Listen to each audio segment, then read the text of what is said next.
Thank you, Carol.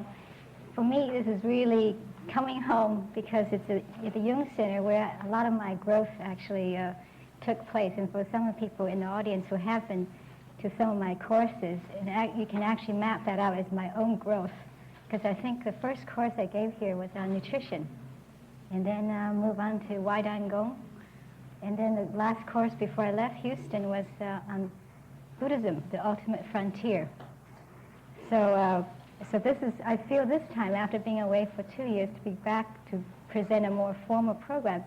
I feel like it's really, to me, it means something very, very special for me. And I think what I'll do tonight really is to combine all the things I used to do with some of the new things I've discovered over the last 2 years. Through traveling also to places such as India, China, Taiwan, Singapore, places like that, it's helped me practice some of the things I knew, put it into practice. I mean, especially in terms of the health knowledge. And some of the health problems that you wouldn't ever encounter in America, you would encounter in places such as India or China. So I hope to include also these experiences as I go along today. What I hope to do tonight, because it's not possible really to cover everything that was described in the program, what I hope to do instead is to give a theoretical model or a concept in order to fit in all the different things, because holistic health has become quite popular in the last 10 years, I would say. But I feel what's missing for the average person is to be able to fit everything in a model, because oftentimes they don't know how to choose if they get sick, how to choose a particular treatment or therapy.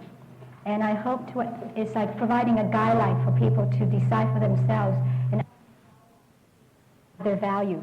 So that's what I hope to do tonight. I think the best place to begin is from charting my own progress. 12 years ago, when I came to Houston, I was very much, I had one goal in mind actually. That was to find a solution to cancer. And unlike probably most of my colleagues,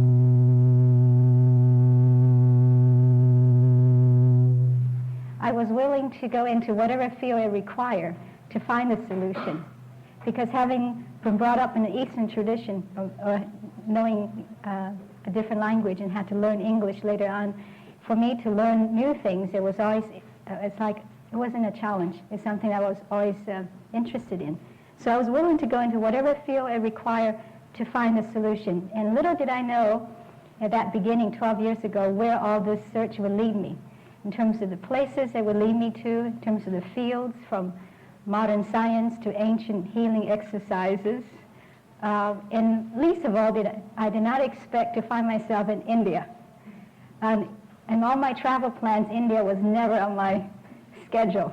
And it's not what I expected. But that's where the search has taken me, because through this search I have found that a serious illness of any sort, not just cancer, that it's to truly heal that, truly get rid of the root of it, one has to go beyond the physical body as we know it.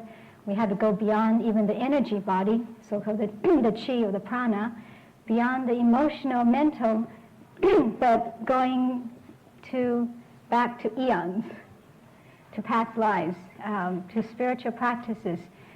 So, and that's my own search, and I will take you along as we go along. And so today, besides some of the things that's more tangible you will learn about, there'll be things you'll be learning that may seem a bit far out. But my usual style is that I'll share whatever I personally find useful. That's always been my style. And whether people accept it or were willing to try it, that's up to them. But I'll dish out everything that I personally find useful. And whether you accept it or try it out, it's up to you. First of all, I think I want to describe a model for you in order to fit in all the things I will be talking about. In the physical sciences, in an early the early part of this century, there was a quiet revolution that took place. And actually it happened more in physics, and that's the introduction of quantum mechanics or quantum theory. And this introduction of this theory it changed the thinking in chemistry and physics, but it was never quite incorporating the mainstream thinking of biology. And it's not a place where I'm going to go into great detail about it at all, but what I'm going to use the quantum theory as a metaphor, just as a metaphor for the model I'm going to talk about in terms of health. Because in the quantum theory, it looks at matters as existing in energy states that exist in discrete states, not a continuum. That's the biggest difference. That if you look at matters, you can look in terms of the states of the electrons, the energy states of electrons, and the states they occupy, they occupy different states, and there's a gap between the energy states. So that's really the metaphor I'm going to use in terms of looking at health. One can use that metaphor in saying health, you can look at optimal health as a high energy state, and disease as a lower energy state, and death will be the lowest energy state. So in between you will have many different energy states depending on how low the energy is, you have certain diseases. If that's a model one look at, then one can say whatever increase one's energy state in whatever way, then naturally one will shift from a disease state back to a health state. And this is not generally, in terms of quantum theory, is not generally applied in biology, and therefore it's not applied in medicine. And because of that, I think a lot of the so-called common chronic illnesses are challenges to the medical field. And part of this challenge is because it's based on a model that is not adequate. It's not adequate in explaining life. And I feel using this metaphor, just in terms of energy state, one can look at something like cancer, for example, which is a lower energy state. We use this model. And if every activity that increases the energy of the person will naturally shift it back to health. So in this context, one can look at so-called holistic health practices that seem to have nothing to do with the disease, such as energy exercise, Qigong, Guidangong, which in the East have been known to help people with cancer, has reversed cancer, but you cannot explain it in terms of a Western model, existing model. But if you look in terms of energy state, of course, because it increases the energy of the person, and therefore will shift to a healthy state. But I'm just using that, as a very, very rough model, but just so you can help you think along. So if one were to look at that model, that just metaphor what I just presented, then you can look at in terms of nutrition, look at in terms of relaxation exercises, meditation, emotional expression, repression, spiritual practices. You can look at all of them in that context, just in that very simple model. And that's what I'm going to do. And then I'll give you a little more specifics, because these, it's one thing to have a theory, another thing to then help you fit in the specifics. And since my own thoughts have been over the last 12 years is more focused on cancer, I probably put a little bit more emphasis on that. But that doesn't preclude other diseases. But I will put a little bit more emphasis for at least another reason, is cancer is still a disease that gives people fear, a tremendous amount of fear. And I personally feel that a lot of that is part of because of lack of information, because people see that as somehow as a different kind of disease than any other kind of chronic illnesses. People don't get scared if they had arthritis. They don't get that kind of fear. But cancer somehow has a connotation. And I think if one then put it in its own so-called its place, just as a chronic illness, and take away that extra dimension, I think it's easier to deal with.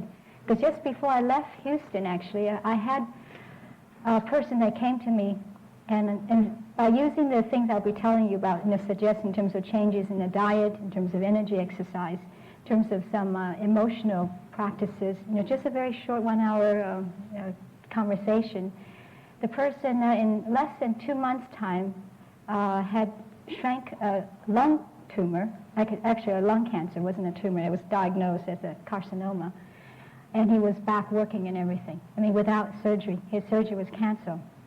And at that time I thought, even I was surprised at how fast the person responded. And he was the very first person that's ever come to me and had did everything I tell him to do.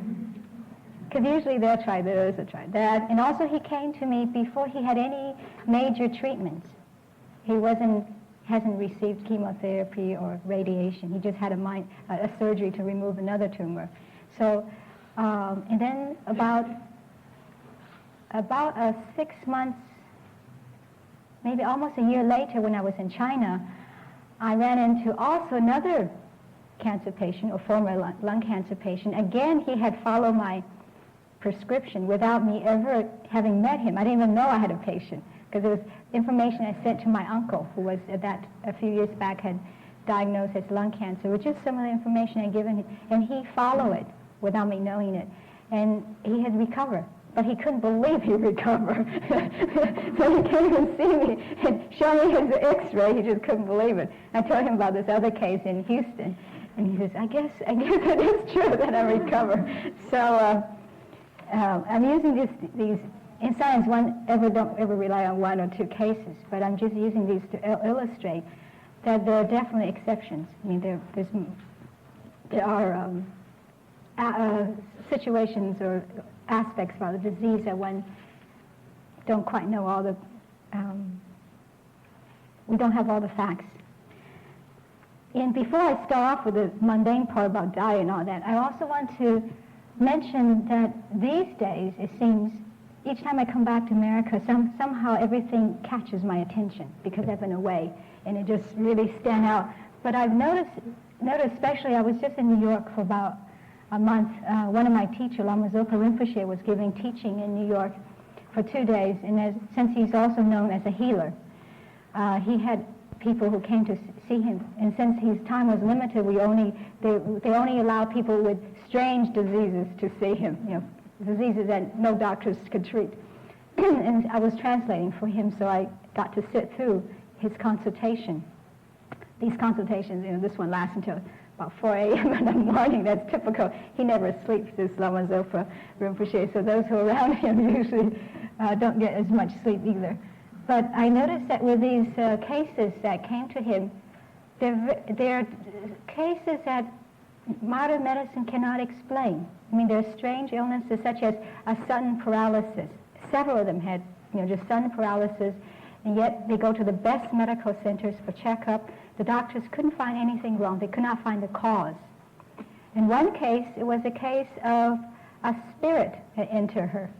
And this lady's son was with her, who's also a doctor. And he says, as a doctor, I knew this is for real because the spirit can wake her up in the middle of the night, actually kick her inside. But it's not something medical doctors would know anything about, or even would conceive that such a thing existed, but it's very real for people who actually have the spirit inside, or whose mother had it. So there are I'm noticing there are a lot more strange illnesses that doctors don't know the cause, what it is, or how to cure it. And this is where spiritual practices come in, because from that perspective, these diseases are caused by karma, or karma I will define a little bit more later, but imprints from past lives, seeds from other lifetimes, or they can be caused by spirits. And in cases, if you're dealing with diseases such as that, ordinary medicine would not work at all. And that's where the spiritual practices, you have to depend on that. And I can also mention some cases of where people have miraculous recovery from that. So it was predicted a long time ago, at least maybe even 1,000 years ago in the medical texts in the Tibetan tradition, that in this time and age, there'll be new diseases, at least 18 new diseases will be discovered in this time because of pollution of the environment, pollution of deeds, and pollution of thoughts. And so if you're dealing with these strange diseases, you have to see it in its so-called entire context. And that's what I hope to give people too, what to do with this type of diseases. All right, back to the mundane one. In terms of, if we look at, say, using cancer just as a one to focus on, if one were to look at in terms of dietary approaches and using the model of energy, any food that would increase one's energy, one's body's energy, it would help one prevent cancer, and it will also help one reverse cancer. And when I talk about energy, you're not thinking about, it's not necessarily thinking about in terms of calorie, because if you think in terms of calorie, you would say sugar must be the best food. But what it do to the body in terms of increasing the body? Because sugar, just using sugar as an example, even though it provides calorie, in order to assimilate that sugar, your body requires calcium, vitamin Bs to digest it. So you're actually depleting your body of nutrients. So in that sense, in terms of your body's energy, is lowering it. Same thing with, say, meat. Again, it's a food that has concentrated food value, if you're looking at calorie, protein, fat, and all that. But because it requires a lot of energy to digest it, you actually lose energy. And one proof that you do lose energy through meat is that, I'm sure you heard of these high-protein weight reduction programs. You can lose weight on high-protein diet. Why would you lose weight? Because you're burning off more than you're gaining. And so, so these are some of the in terms of one should look at in terms of what it does for your own body's energy. So food that are easily assimilated, that doesn't require much energy to digest, would be best in terms of maintaining health and also for reversing disease. And these are things such as more comes from vegetable kingdom, the sprouts, the vegetables, the fruits, the whole grains, food that's not contaminated with all kinds of chemicals, because any additional food elements that's not used by the body creates stress to the body. It takes away energy. And so if you look at that, you can understand why all the known successful diet therapies for cancer are based on fruits, vegetables, whole grains, sprouts. And whether it's macrobiotic, where people cook it, or raw food therapy, where people eat it raw, it didn't matter. But it comes from more food that's more easily digested. And so that's the principle in terms of choosing food. Another yardstick one can use in terms of choosing food, besides just the one I just mentioned in terms of easy to digest, that has to do with the concept of potassium, sodium. This is a concept that I have sometimes given out many times, because with this yardstick, you can also choose for yourself which food you should increase and which food you should decrease. In our body composition is such that the ratio of potassium to sodium is about 2.1. That's the ratio in our body. But in American diet these days, the ratio is, the average is 0.5.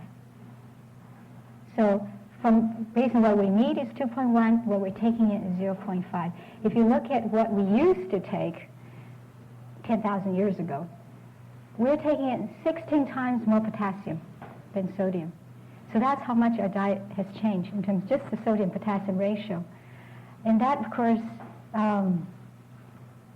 brings a lot of problems, such as cancer is one, because as it turned out, growing cells have relatively more sodium in the cells.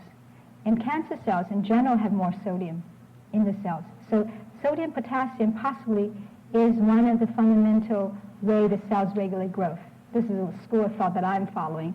Not everyone necessarily agree with me. Also, that's been demonstrated in laboratory conditions, and these is some work I did before I left, is that in cancer cells you can actually reverse it. You can make it will actually change into normal cells if you increase potassium. So that's one yardstick you can use, because oftentimes when people have a diagnosis having high blood pressure or heart conditions, the doctors tell them to cut down on sodium, but they don't usually give them enough information how to increase potassium. They'll say, eat bananas, drink orange juice. Basically, if that's not, if your favorite food, or if you can't eat that many bananas, you don't know what to do. But all the fruits and vegetables concentrate potassium, all of them, especially fruits. and fruit vegetables such as pumpkin, butternut squash. For example, butternut squash, the ratio of potassium to sodium is at least 300. Banana is about 200. Watermelon, 100. Apples, oranges, that's all around 200. So you have many, many choices. Same thing with the legumes, the beans, the whole grains. They're all very high. But if you look at animal product, even before you season, the ratio of potassium to sodium at the very maximum is around 3 to 5, approximately. Whether it's milk, fish, doesn't matter, any of it. And as soon as you put a little salt in it, you tip the balance. You end up with 10 times more sodium as potassium. So this is one yardstick one can use in terms of choice of food. And also one can use one's sense of smell. As it turned out, this might be one of the first nutritionists, because our nose, if we smell a food that our body needs, our mouth starts to water. I mean, the mouth-watering instinct is it's not just a phrase, because actually, if the food is natural and it's not contaminated, if you smell it and it's what your body needs, you salivate. And also the food, if you need it, your body needs it, it tastes good. And the moment the body has enough, the taste change. It loses its flavor. And so that if you train your body to also to use your sense, your inner sense, to choose food, that's one you can use. There's a center outside of Paris where people are trained to smell. This place was started by Dr. Berger, a physicist and also a cellist. He had throat cancer when he was 26, and he basically went to the woods and decided to, find other ways. And he rediscovered this, the first nutritionist. And since then, at the center, they had people come with very difficult, diseases that would consider difficult, and he would have 3 tables full of all kinds of fruits and vegetables, the original foods, and people just go around taking a little knife, just scraping the skin and smelling it, and picking out the ones that make them mouth water, and they eat until the flavor changes. For example, you can have 2 bananas, and then the third one may not taste so good, so you stop. You find the next one that would make your mouth water. So that's a place that people are trained to do that. And he says he can almost tell what kind of disease people have by the kind of food they choose, just from experience.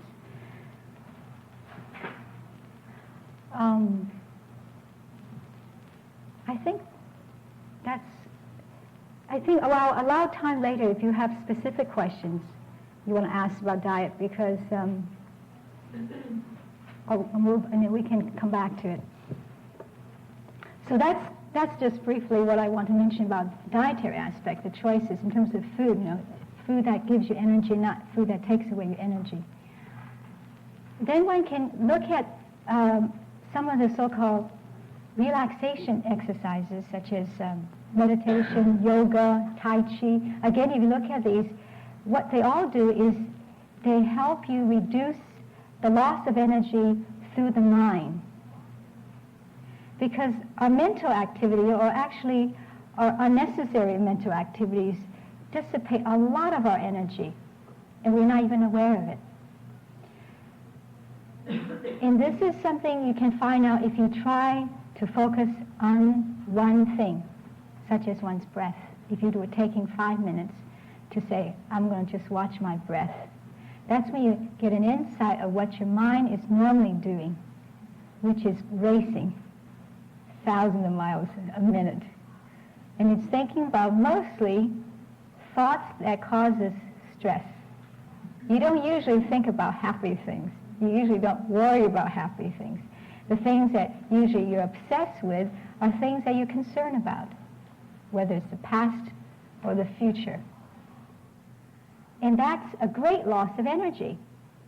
I have noticed it through the years when I work with people, people who come to my exercise class. I've noticed that those who get cancer young, one other thing I notice, at least those who come to my classes, they're the type of people who have a hard time just quieting the mind. They're a type who cannot sit and meditate.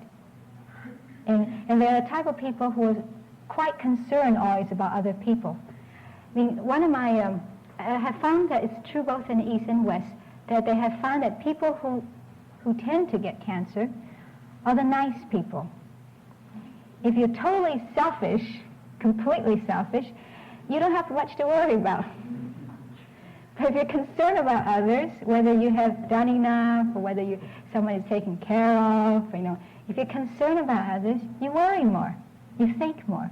And this is true with the Qigong teachers in China who have worked with cancer patients, and also with psychologists, friends of mine in America who work with cancer patients. They all have come up with this image, the nice guy. Because you worry about others, you worry about this, you worry about that. So that causes loss of energy. And so training in the mind, in terms of just or relaxation techniques, help reduce that loss. So again, you can see why that would help someone with cancer recover. This is just the passive part, at least, just cutting down the loss. Because something like Tai Chi, yoga, Weidangong, Qigong, what it trains the mind is to stay in the moment through action, through movement. As I mentioned, there are some people who cannot sit and meditate, but they can focus on doing a simple movement. And through that, the mind starts to calm down, start to stay just in the moment. So it's meditation through movement. So these, or actual specific biofeedback, these relaxation techniques. What it does is cut down the loss of energy. Then if you look at then the active part of increasing body's energy, that's where you get into the energy exercises, which Tai Chi is part of it. So is Qigong, Weidangong, and possibly other exercises I'm not familiar with, other ways of increasing one's energy. In China and also in Taiwan, over the since the 1960s, I believe, 1960s, 70s, these exercises become very popular. And they have many thousands of cases of people recovering from all kinds of illnesses just by doing some very simple exercises. It is not so much, they're not the usual muscular, cardiovascular type of exercises, but it's the exercises of the internal organs. Because one of the things that's missing in modern medicine, in terms of the model, looking at the human body, is the concept of life energy.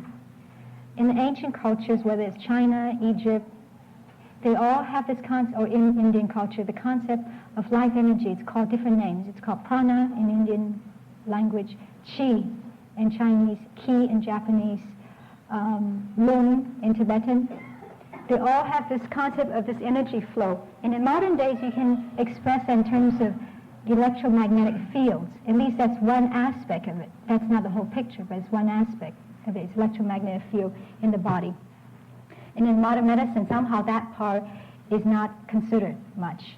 And because it's neglected, if the model is not correct, then no matter how much research you put into it, how much money you put into it, how much men and women power you put into it, you're not going to find a solution because your model is incorrect. I believe that's why, in terms of cancer, arthritis, some of these so-called more diseases that's more challenging, one of the reasons has been very difficult for Western medicine to deal with is because the model is not complete. It's missing that life energy part. I mean, for example, arthritis. I mean, it's really an electrical problem. And it has to be dealt with that way. I've had people who come to Qigong classes, Weidangong classes, who had arthritis some 10 years. I mean, these just happened by accident. I never recorded them. I mean, I didn't, but they tell me later. Some come, even the first session, just moving the energy with these simple exercises, the pain goes away. Or maybe 2 months' time, the pain goes away. It could be arthritis resolved from surgery. And in modern medicine, they cannot explain that. Why would arthritis, which is difficult to treat, how can you get rid of it by just simple movements, right? Because the model does not include this life energy. Same thing with cancer. Again, it's a problem have to do with life energy, have to do with electromagnetic field of the body. Again, if you work with that in mind, that model in mind, you can correct it. You can correct the problem.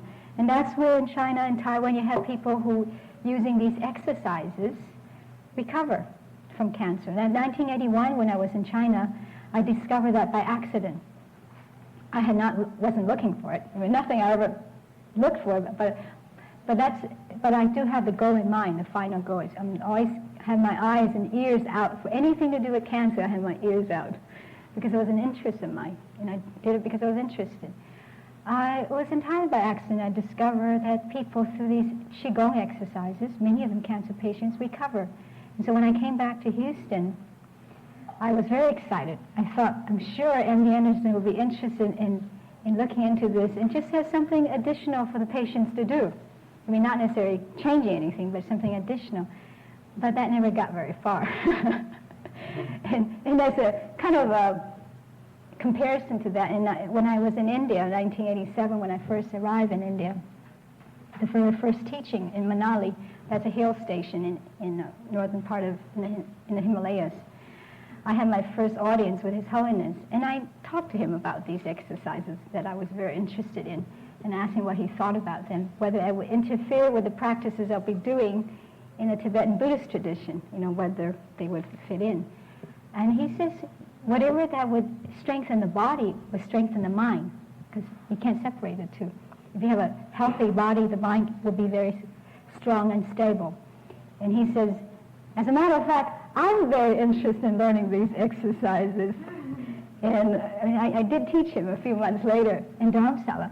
So I was comparing his reaction, someone who's considered, he is the spiritual leader of 6 million Tibetans, and for many Buddhists around the world, he's highly regarded and considered by many to be the emanation of the Buddha of compassion. And here he is, and he's interested in doing these exercises. And he also made a point afterwards saying, as if reading my mind, he says, it's very important for human beings to be open-minded. And I felt that just described the situation where I was, my difficulty before. So he says it's very important for human beings to have open mind. Because with an open mind, you can discover things. So these exercises, which, as a matter of fact, maybe after the break, we will have a short break. After break, I will share a few with you. I will share a few so-called quiet ones where there's no movement involved. These I discovered by accident when I was in Singapore recently. Apparently, last year, Shanghai had an epidemic of hepatitis. They invited all the Qigong teachers from around the country to test out their skill. And this one teacher, his form of Qigong turned out to be most effective with hepatitis, and he was in Singapore teaching. I didn't learn it directly from him, but one of his students who said, I'd like to share what he taught me. So, and these are quite simple. I mean, they don't require any movement even. So if you're lazy, you can do these. So after the break, I'll share that with you. But the whole idea is really strengthening one's energy, and if your energy is strengthened or raised, that would bring you back to health. So that's a concept, trying to understand where these things come in. Then we're going to move on to the emotional aspect. Repression. I mean, the very word repression would repress your energy, right? You can just feel it when you say repression. So any kind of repression in terms of your being, not just emotions, but your very being, will lower your energy. One of the things I have found, a real problem in the West, especially in Protestant countries, these things I discovered when I went back to the Eastern tradition and trying to understand the difference between East and West, is that in the West, in Protestant countries, in the spiritual tradition, there's no feminine representation. The God is Father, Jesus is Father. And so, as a result, without people realizing it, there's a general repression of the feminine side. This is true for men and as well as for women. And women who have more of that feminine energy, you naturally will be repressed more in the society. And this repression of the feminine energy is really the cause of many, not just the physical problems, but other problems. And that's something I discovered when I went to India. Because in India, even though one superficially was seen like a very patriarchal society, I mean, Indian women may not seem to have the rights as one would imagine American women to. But on the other hand, in the Indian society, women are also almost venerated, at least respected. The mothers, the role of mother, for example, is highly respected. In the Indian society, you would never ever think about showing disrespect to someone's daughter, someone's sister, someone's mother, because you might get killed. It's another thing with foreign women. I mean, they don't belong in any of the system. But with their own women, they would respect them, truly respect them. And also, if you look at Indian men, in terms of the expression of friendship between men, it's not unusual to see men holding hands. And in this country, if you see men holding hands, you have a different connotation. But that feminine energy is quite alive. And with that feminine energy is also the spiritual. The spirituality, the spiritual energy is the feminine energy. And so as a result, when you repress that, you're really also repressing the spiritual expression. In a Catholic religion, you have the Virgin Mary. So if you look at Catholic countries, you notice that men from those countries are different. They're much more in touch with their feelings, I believe. And same thing with Chinese men. Because in Chinese culture, as well as Indian culture, you have female representation in the religion, in the spiritual values. Like in China, you have the goddess of mercy, Bodhisattva, compassion, Guanyin, which is a woman.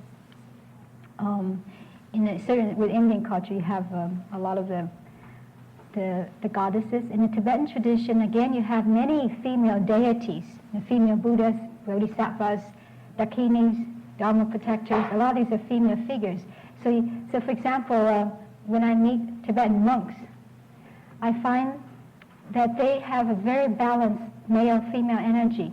Because very often I find that if I'm carrying bags of things going up and down the mountains, if I was walking past any monks, they would immediately come over and say, "Let me help you carry it." And it's a very mothering energy, just like a very natural mother. And they look after the young monks who are usually discover quite young, these incarnate lamas, as a mother will look after a child. And there's no problem. And because in the religion there's that feminine representation. And with this repression of the female energy, one also represses the ability to experience joy, happiness, that feeling of joy. Because that's part of that feminine energy, this happiness, this joyfulness. And so I feel it's very unfortunate that this energy is very much repressed in say America, for example.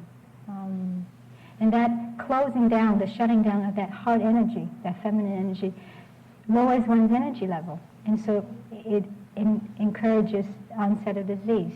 So that's on the level of repression, lowering energy, on the emotional side and the spiritual side, just using, and especially with the feminine energy, I feel. There is a Chinese word which I find is very interesting. The Chinese word for happiness is open heart. Literally, the word means open heart. But usually when people use that phrase, they don't think about it. They just use it. And so that's really the secret, because when you're joyful and happy, naturally your energy is high, right? So that open heart is the secret of happiness. And therefore, the more one can love, the more people one can love, naturally the more expansive one's energy is, the higher energy one is, the happier and healthier. And so that's on a spiritual level. Doesn't matter which spiritual tradition you come from, the more open heart, the more you can love, the higher the energy. And so in terms of the spiritual practice which I'll be introducing, it really comes from partly from that. It's just opening one's heart. Because in terms of the energy centers, the heart energy center is very important. If it's open, the energy can flow all the way up. There's no obstruction. But if you close it, it doesn't matter if you're not a Qigong practitioner, if you close your heart, you shut down the energy. So in spiritual practices, one of the story I want to share, and this is to give you an idea that there are still mysteries. When I first met Lama Zopa Rinpoche in India, this is a teacher I mentioned who has this interest in healing and especially with cancer. One of the stories he told me is that he had a student who was diagnosed as having a terminal cancer. He just gave her a practice to do. That was saving animals. liberating animals, letting them live somehow, extending the life of animals. That's all she did, and she recovered. I mean, I heard the story, but I never found out who the person was or the detail of her practice. Just about a month ago, I was in San Francisco. Just by accident, I met people who knew her, got her phone number, and called her. She's in Canada. She's a fashion consultant. Now she's more involved in environmental consulting, more business, ethics and business, and she travels all over the world. So I called her and asked her to tell me in detail her story. She says 4 years ago, she had what they call metastasized melanoma. Now that's pretty serious. It's already in the lungs, and I don't know where else it was. The doctors basically didn't give her any treatment. It was just too late. She was given maybe 3 months to 6 months to live. So she was looking for a place to die. She thought it'd be good to go to Nepal to die, and asked her friend to go with her. And through that accident, she connected with Lama Zopa Rinpoche, who's a Nepalese, who's based in Nepal. And the only practice he gave her, knowing that she wasn't a Buddhist, she wouldn't be open to some other more fancy practices, just told her to liberate animals. So she, back in Vancouver, would go to the dock as the ships, the fishing ships come in with the shrimps and the ships and all that. She would buy them and let them go. And she would also buy chickens and or dogs that's going to be killed, and just anything that came her way. In 6 months' time, she had no trace of cancer. I said, how many animals were you liberating in a day? She says, 100. This is 4 years ago. She says, interesting she be calling me this time, because 3 months ago, I again discovered tumors in my breast, the same side where I had other problems, the same side. Again, I started this practice. She said, in 3 months' time, it's completely clear. So it's not happened just once, but twice. And I asked her, what do you feel about the role of spiritual practice with problems such as cancer in your own experience?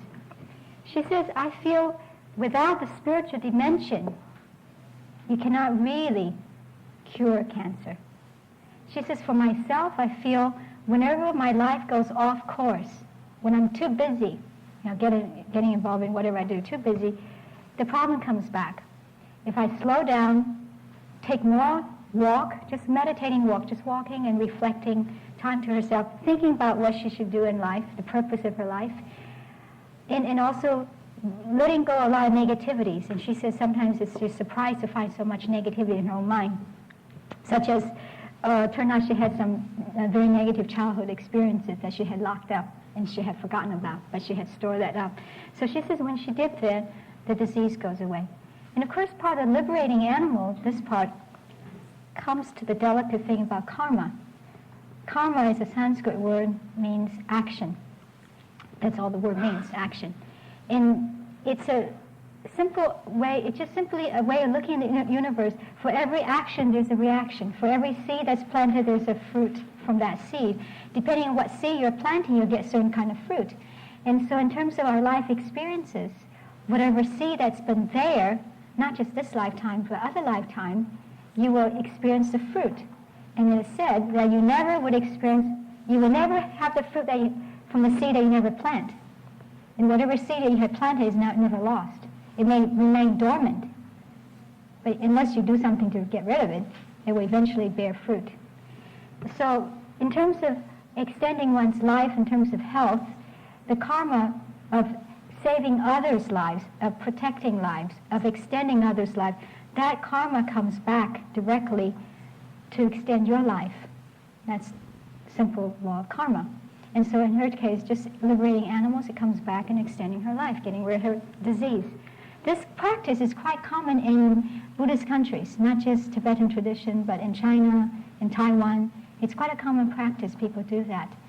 Like when I met this former lung cancer patient in China, I also suggested for him to stabilize his condition, to make sure it doesn't come back, I suggest that he also liberate animals, at least the same number as his age. If he's 50 years old, at least 50, and preferably more. When Lama Zopa Rinpoche was in Houston last year, he gave a talk at MD Anderson. And the way he puts it, he says, first you elemental beings, I don't know what you call them. Nagas do exist, dragons do exist, because in Tibet, you can meet Tibetans, they'll say, yeah, I've seen dragons. I mean, in Tibet, there used to be dragons you can see flying out of the lakes. And recently they have returned. Apparently they disappeared for 30 years, and recently people have seen them again. So, no, I don't know, but you'll meet people who say that. So it's a disturbance of disturbance to the environment would cause disturbance of Nagas, and that causes cancer. So he says, after you change your karma, then by reciting certain mantras, such as Om Mani Padme Hum or some other mantras, that'll drive out the dragon, the Nagas, and then the treatment will work. So that's part of his talk, I mean, this last part of it. So what we'll do actually, also what I'll be giving out, is some spiritual purification practices. One is called the Confession to 35 Buddhas. This is considered one of the most useful purification practice because each Buddha purifies negativities accumulated for the past eons. And they purify different kinds of negativities because we don't know of all the negativities we have accumulated. And so by doing reciting names of 35 Buddhas, it's like a blanket repentance, blanket purification, purify different kinds. And so this is a very popular practice both in the Chinese tradition, Chinese Buddhist tradition, as well as Tibetan Buddhist tradition. And this is what we'll do actually Saturday. We'll actually go through it. We'll do the practice as it usually is done. But what you have in front of you, something you can do if you want to at home, is you recite the name. And each one you visualize different colors. Oh, they don't have it yet. All right. Oh, sorry.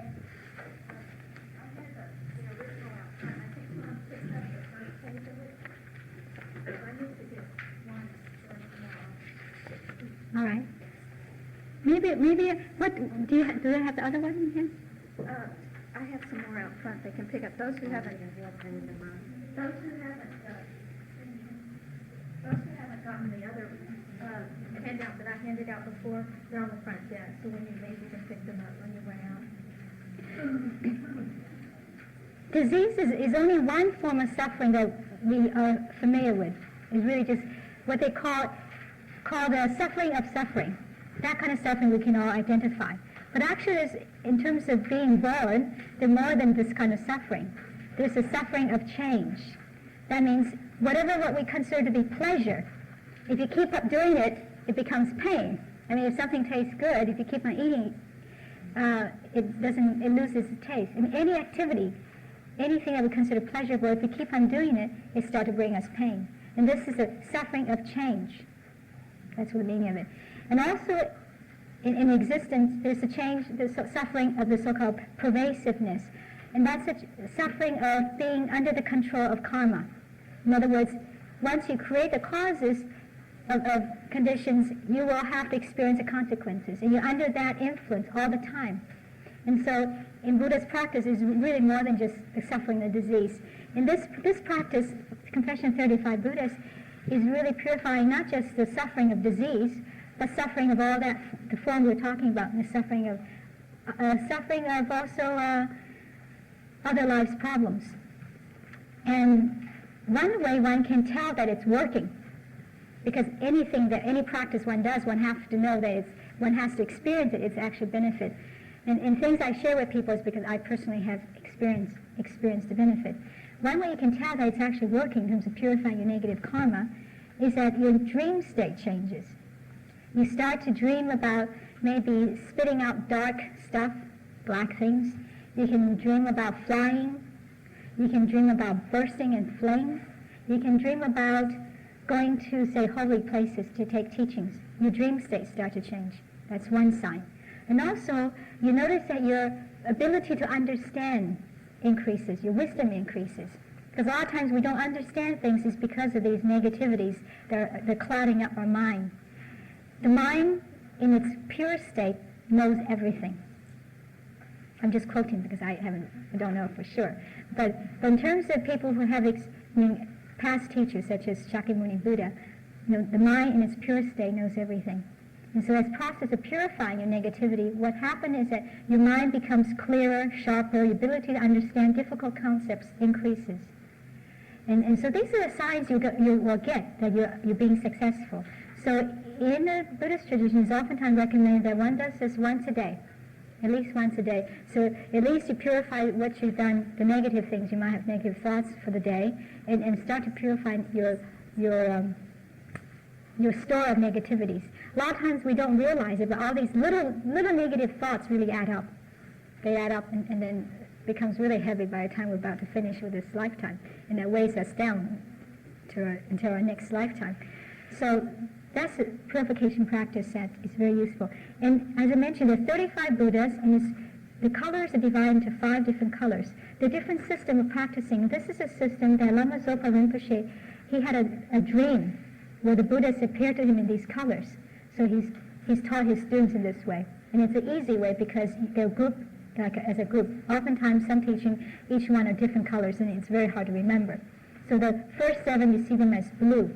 Now, these Buddhas, you see them right in front of you, usually about an arm's length away, right in front of you, at the level of between the eyebrow, and not very big, you know. If you can visualize all 35, you can, as you recite each one, you can visualize. So in the first 7 is blue in color, and then the next 7 is white in color.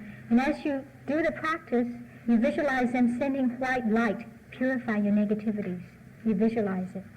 All your negativity come out. And pus and black ink as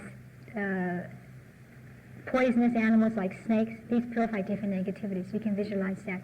Then white, the next 7 is white and yellow, red, green. So that's how this practice is done. And then you recite the prayer, because through that you generate repentance, because you don't know what you've done. So this is a very, very powerful practice, and I would highly recommend it for purifying negative comments related to illness as well as other problems in life.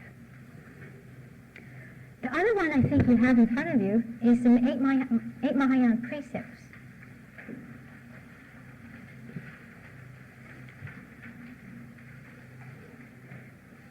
This is hot off the print. I mean, a booklet is going to come out very soon from the Wisdom publication.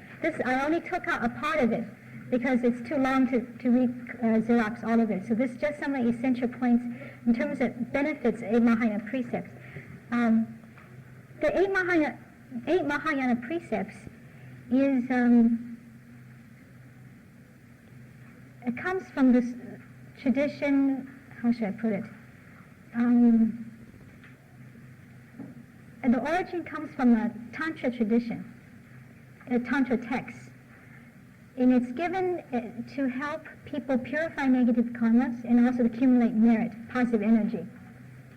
The concept of merit, I need to explain it. These are all terms as like you're leaving positive imprints in the mind, and that automatically attract good things to you in life. Because whatever, in a Buddhist concept, whatever we experience in life, it's a reflection of our mind, reflection of what's stored in our mind. And so by changing one's mind state, you will start to attract different things. So if you remove the negative imprints, for example, when you get angry, they really emphasize the importance of not getting angry, of practicing patience, because when you get angry, that anger leaves an imprint in the mind. And that imprint attracts situations that will harm you, or people that will harm you. So you yourself suffer. By the same token, if you leave imprints of love, positive energies, again, that will attract to you good things, joy, happiness, things that.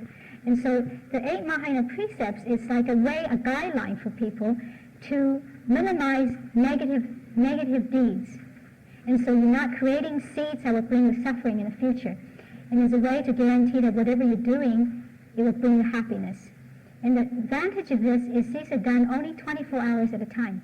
The transmission, what I'll do Saturday is actually give you the transmission of the 8 precepts. You can do it without the transmission, but with the transmission it is more powerful. I received mine from His Holiness, so it comes from him, the transmission of 8 precepts. So once you can do this once a month, twice a month, as often as you like, but for that day, you make a vow that you will keep pure morality. Basically, you don't harm. And then very minimum, you don't harm. With your body, speech, and mind, you don't harm. So the 8 precepts really are very similar to the 10 Commandments. You do not kill. That day, you do not kill. small bugs, whatever form you don't kill. You do not steal of any form, even a needle or thread. If it's not given to you and not asked, you don't take. Do not lie. Sometimes I have people with some Chinese Buddhists say, I'm a business person, I can't take this.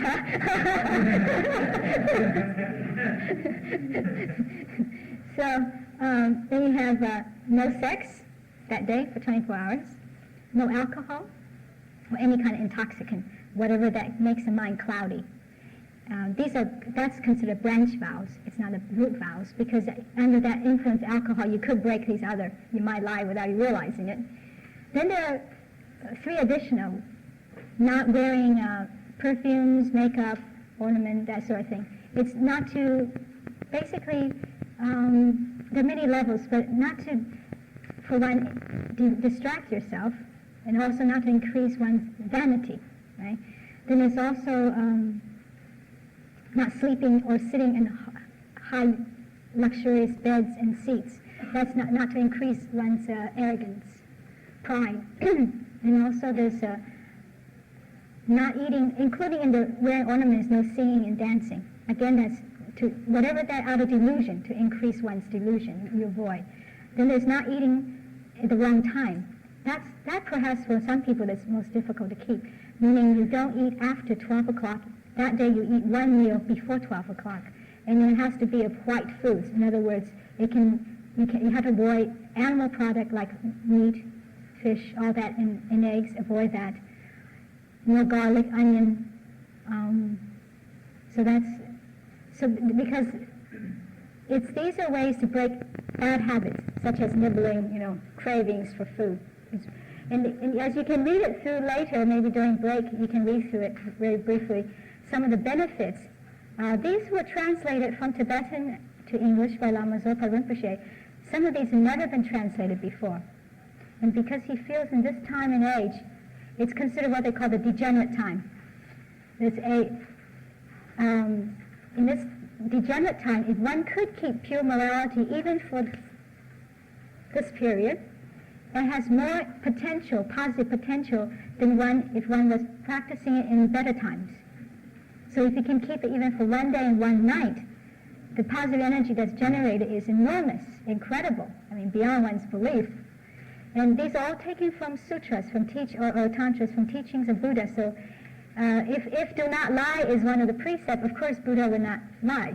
And so there's tremendous, in terms of spiritual practice, it's one of the easiest practice to do, yet it's one that quickly can generate positive energy, change one's karma.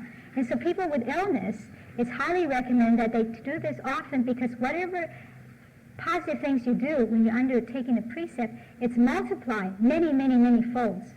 So if you say you're making an offering, a donation to some charity, on days when you're not taking a precept and on days you are taking a precept, there's a big difference in terms of positive energy that's generated, and it describes.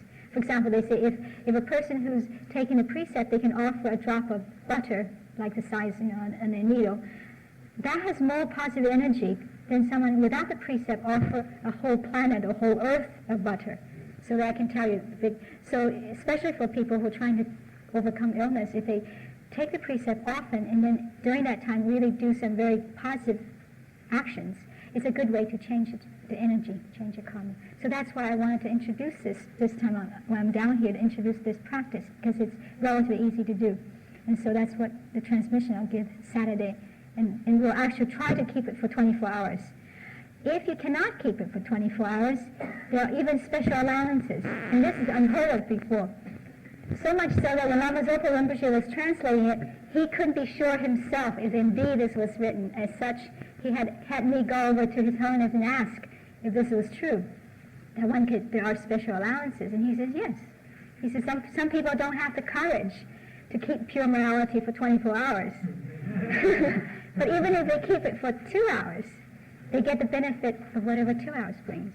And so, for example, people who are butchers, who cannot avoid not killing, they can do the precept in the evening, at nighttime, when they're not killing. And for prostitutes who they can keep it, who don't work during the day, they can do the precept for the day, 12 hours. But even for half an hour. So So there's that much, because what one is doing is leaving these positive imprints, positive seeds in the mind stream. Eventually they will bear fruit, even if it's just for that moment. And so there are many options one can take it under. So, but I think it's a good time to take a break. And afterwards we'll do a little Qigong, the movement, sitting form as well as a little movement form. Then I'll open up for maybe questions, and we can go into detail some of these after the short break. Shall we make it is it typical to give a 10-minute break, 15-minute break, something like that? And you can, if you have the time, you can read through it, and then you might have questions.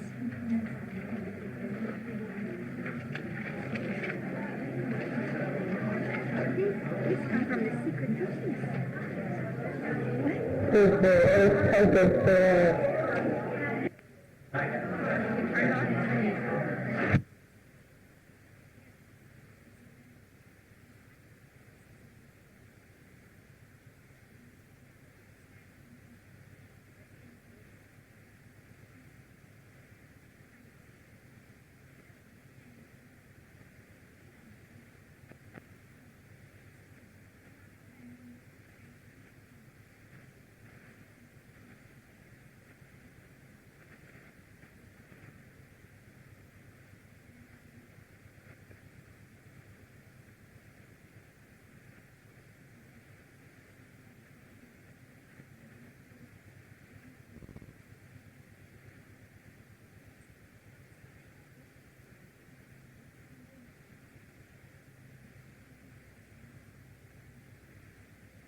Helpful tool, not just for the physical, but also for the emotional. I mentioned earlier about emotional repression lowers one's energy.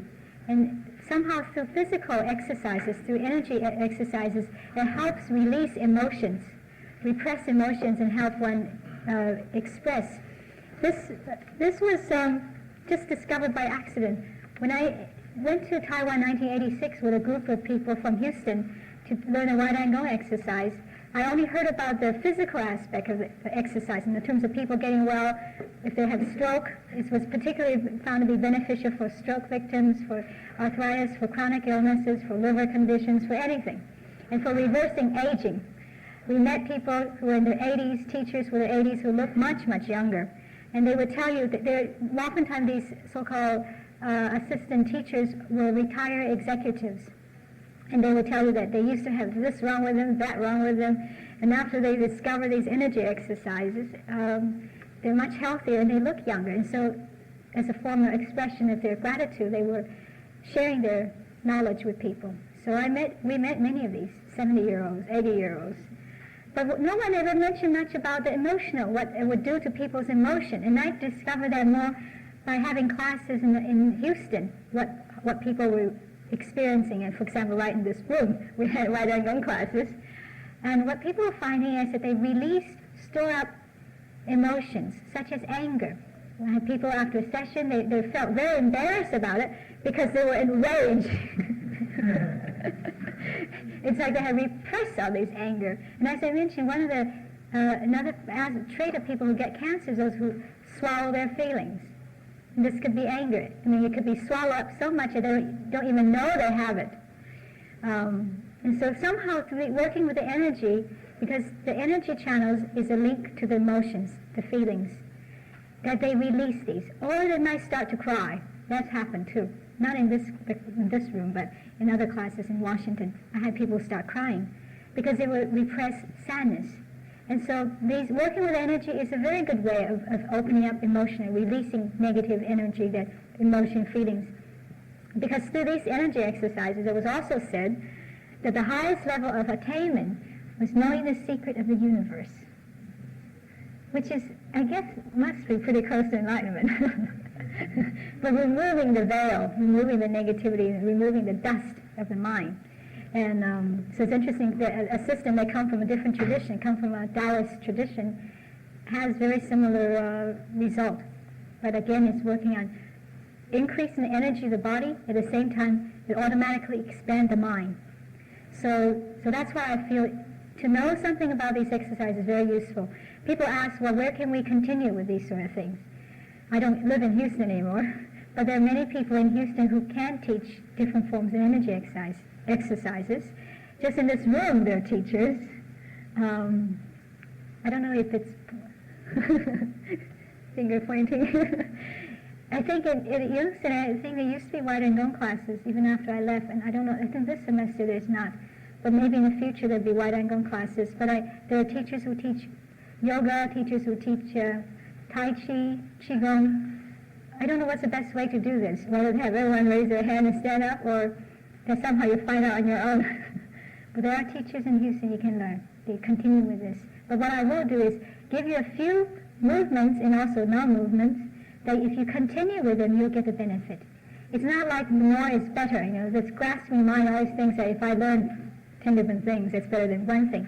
But actually, if you do one thing very well, that one thing can do a lot for you. So I'll start off with the easy one. This is the one I learned in Singapore, and it just involves sitting, like the way you're sitting now. You can use this. And if you're crossing your leg, keep it crossed. Normally I wouldn't suggest that. So it depends on which way you cross. I don't know how to do this. If you cross, I'll first show it with my hands. If you have your feet crossed, say right over left, then your right hand placed on top of your, near your knee, okay? And then the other hand just overlap it. So you're lining up the palms, okay? All right. The other side can. You want us to cross already? Pardon? You cross your legs. Doesn't matter which way you cross. But if you cross with the right over left, then the right palm is on the right side. If you cross left over right, then the left is on the hand is on the left side, and you line up the palms. So you cross your legs, cross your palms. Then you have your nose pointing toward your navel. That's the key. That's the trick.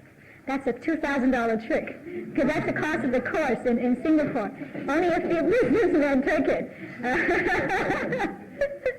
So that's the key in getting the flow of energy. So have your nose pointing toward the navel, and just relax. The mind doesn't focus on anything. Just relax. See if you feel something. Just see what you experience. Actually, if you can even curl your foot further, like a double twist, right? If you can even twist it over. If you can't, that's okay.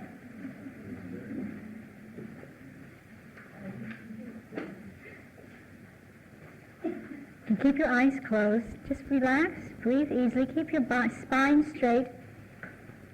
Tongue touching the upper palate. That's the so-called stress relief point.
Now, those of you who may have done other forms of Qigong, you might have the sensation stronger, but any feelings response from just doing this?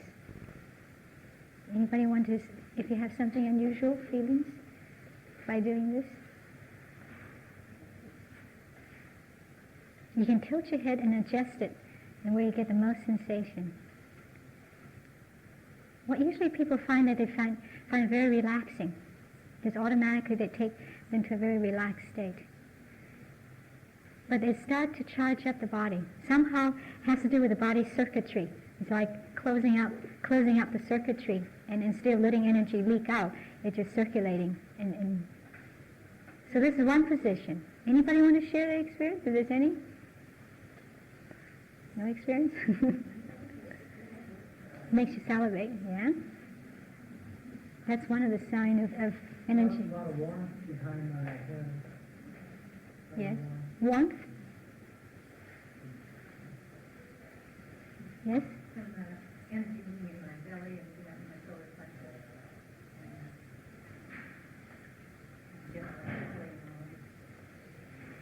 This you can do anytime. When you're waiting for people, whatever. Just if you have a little moment, or if you're working, you can just take a little break.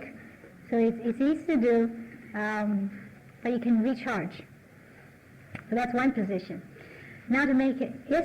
In the recommended amount of time that if you were there, 20 minutes or... Half an hour usually is if you really want to build up, half an hour is a good length. Then you can do it also in a sleeping position, because at times when you're so tired, when you can't really sit up. I knew these exercises were good because in Singapore, I remember that night after a lecture I was quite tired, and I decided to try it out. And I was like 10 minutes, I was up. So this sleeping position, you have to be leaning on one side, right? If you're leaning, and you need two pillows, or you can use a sofa. So your head has to be higher, much higher. And then you place your thumb just above your ear, and there's like a little dip, right? The middle finger is touching the point between the eyebrows, and the rest you can just let it relax on the forehead. Then you place your left palm on the point between the wrist and the elbow, just halfway point. You're just placing it there. So you're leaning like this, right? Again, you point your nose toward the navel. Try this when you go home today. You can do the other position as well, the other side. So just thumb just above the ear, middle finger at the eyebrow, between the eyebrow, the point between the eyebrow. Usually they say for men on the right side, women on the left side, the way you're leaning. But, whatever you wish. So that's a sleeping position that when I show it to someone in Taiwan who's a Qigong teacher, he says, this one is powerful.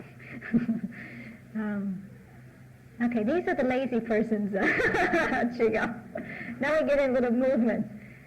Let me just show you the preliminary form of right angle.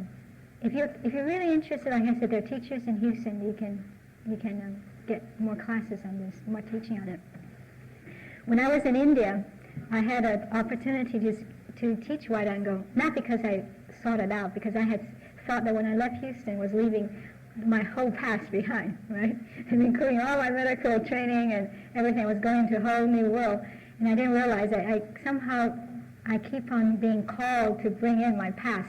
People ask me with medical problems, and I find myself working with a lot of Tibetan monks and nuns.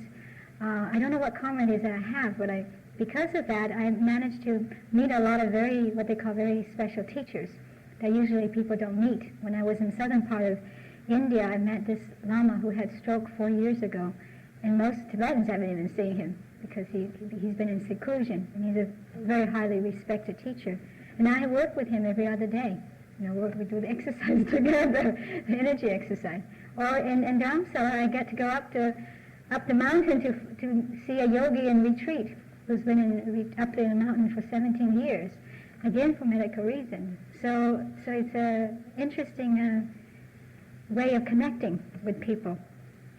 So, one of the person I taught the exercise to had damaged his arm in Tibet. He had fell. He's a geisha. Geisha is like a degree, but it usually takes 25 years to get it. It's a very high degree for having mastered a lot of learning. And so he was dragging his arm around like this. He couldn't lift it, and he was in pain the whole time. The doctors had said there's not much they can do because the nerves were damaged. So I had a little class on top of the roof of the Library of Tibetan Works and Archives, and we would do our exercise, for a month. Then I went away to Sarnath to take some teaching, and I came back, and I saw him again, and he was showing me, look, he can now raise it, to his shoulder level, and he can turn without any pain. So this past year, when I went back to India again, You know, so it's a mystery, right? Because if the nerves are damaged by Western medicine, it's over. It's over. How come these little? Because I could only, since he couldn't lift it up, I can only show him the preliminary exercise, which I'm going to show you as well. How does it work? And the fact it works means the model must be correct, and the model includes this life energy. So, and also in Dharamsala, up in the mountains, I've had classes because I was doing it for myself, and people start joining in, and that's how these classes form. And most of those people were from European countries. You know, they were from countries I didn't even know that existed, like Iceland. So it was a quite interesting experience to be working with people who also got the same response as people in Houston. You know, response from exercises. And sometimes, like I said, emotions are released. There was one visiting businessman from Italy who's been under a lot of stress. And again, you know, usually when I meet people in that situation, I only have 15 minutes with them. And I said, why don't you do preliminary exercise? And he went up to some mountaintop and did that. And he says, you wouldn't believe what happened. He just started sobbing and crying. He said, all that stress that's been locked just released. And he said, I just felt so good afterwards. So if you start crying when you do these, it's okay. It's all right. But you know, there are a lot of things we don't know. This one, I think some of you may already know, but if you don't know, is right and wrong uses finger positions to activate the energy. Okay? And it is, if you were doing, you can do this sitting as well. If you like to stand, it's okay, but maybe you should watch first, because if you're sitting, you know, sit toward the front part of the chair so your back is straight. You want to uncross your feet now, flat on the ground. If you're standing, you will stand shoulder width apart. Eyes looking at distance, tongue touching the upper palate. Take a few easy breaths. Now simply raise your index fingers. Just raise them. Allow your arms to hang on the side. It's hard with these chairs that have arms.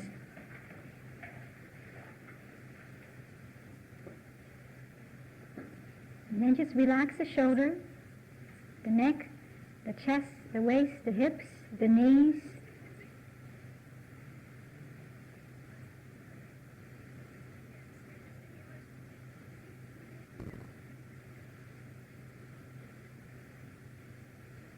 Breathe naturally without the mind focused on any part. Just making sure every part is relaxed. Wherever it's not relaxed, you mentally relax it.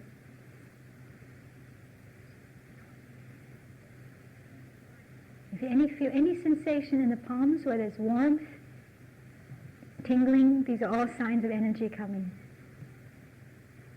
And if you have done some martial art or qigong, other forms before, you will start to get a little vibration in the palms. It's a spontaneous movement. And even if you don't, if it doesn't move in the first few times when you practice, you can start to imitate the movement, just moving it from the wrist up and down. Very gentle, relaxed movement, no stress.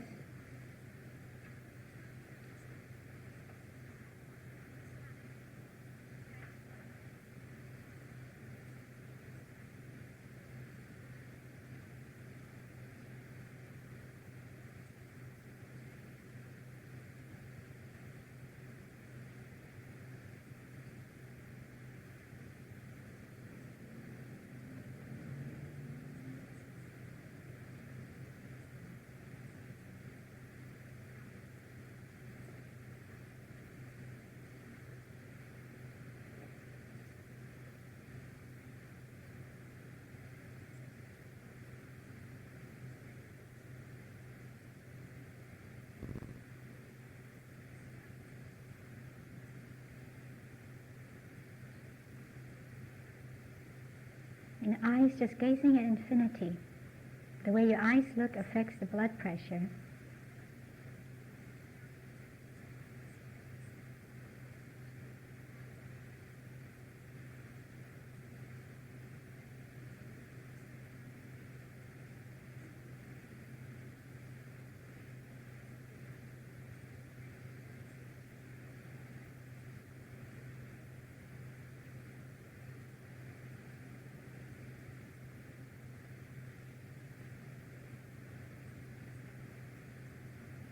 Okay, then slowly come to a pause. See if there's any feelings, sensations when you do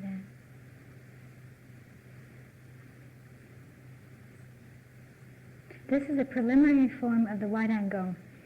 In just this alone in Taiwan, the cases of people shrinking tumors, just with this alone. But you should do at least half an hour a day.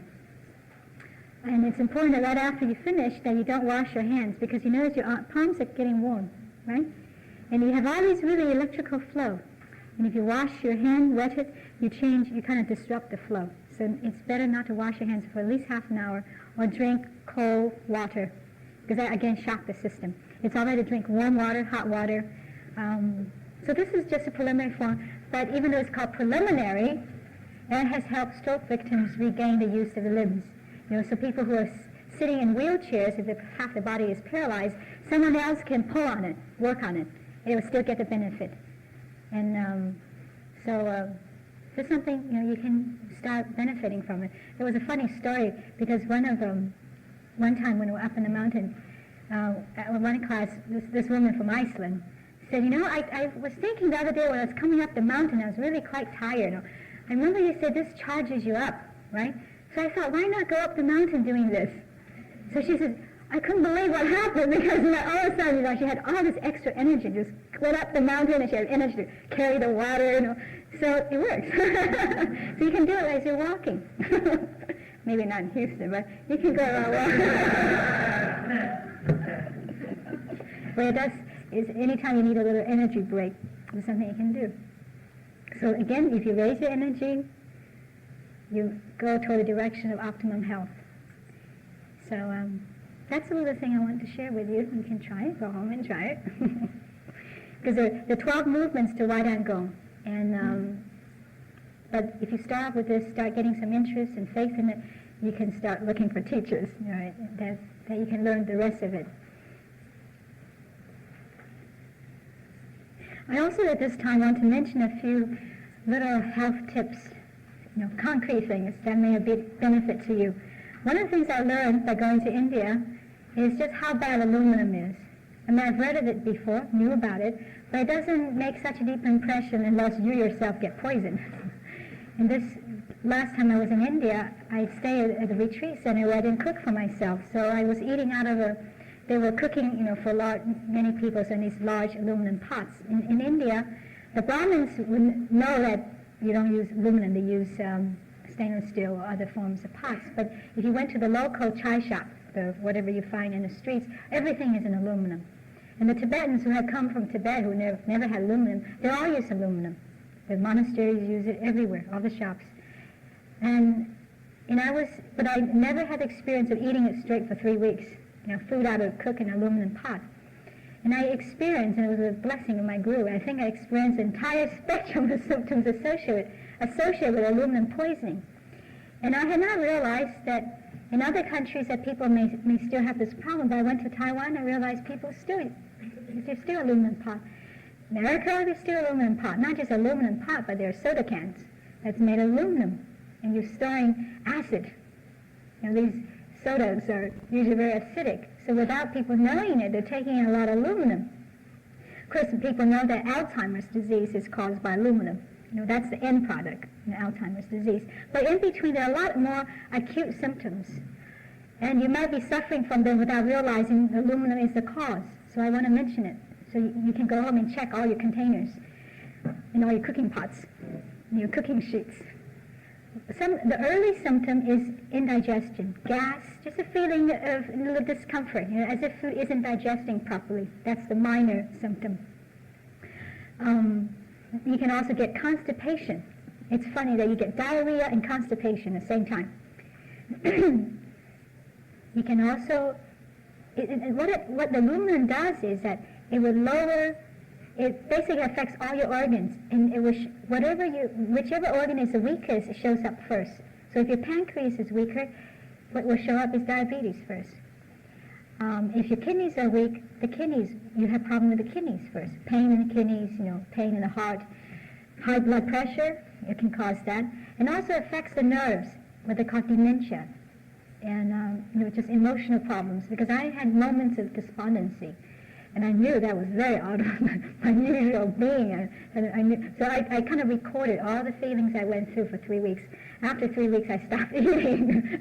I was in retreat. I couldn't go down to the shops to buy my own food. But after 3 weeks, I just couldn't stand it anymore. So I ate salad and bread. Whatever was cooked, I didn't eat. But there was what I had was, since I had, for me, my weak spot is allergies. I used to have allergies 20 years ago, hives and all that, which I have not had basically in 20 years. They all came back. My eyes would swell up one day, my lips the other day. I itch throughout the body. You know. So it's whatever your weakest part is, it'll show up. So aluminum poisoning can show up in many forms, whatever your weakest. And fortunately, I had access to some Tibetan medicine. I just was guided to, I took it, and it cleared up and helped eliminate some of the stored aluminum. So that's something I really want to emphasize because people still do use it here and there. Another one little tip I want to give to people, and some of you may already have it if you've taken the course before, is a simple remedy for removing gallstones. I just find it such a unfortunate thing that people usually end up in surgery to have gallstones removed, and it's really unnecessary. This recipe I've given to people many, many places. In India, in Taiwan, Singapore. And so I want you to have this if you haven't this recipe already. Basically, we all carry stones in the gallbladder. It's just a matter of more or less, big or small. And what are the early symptoms of gallstone? Gas, indigestion, feeling heavy after a greasy meal.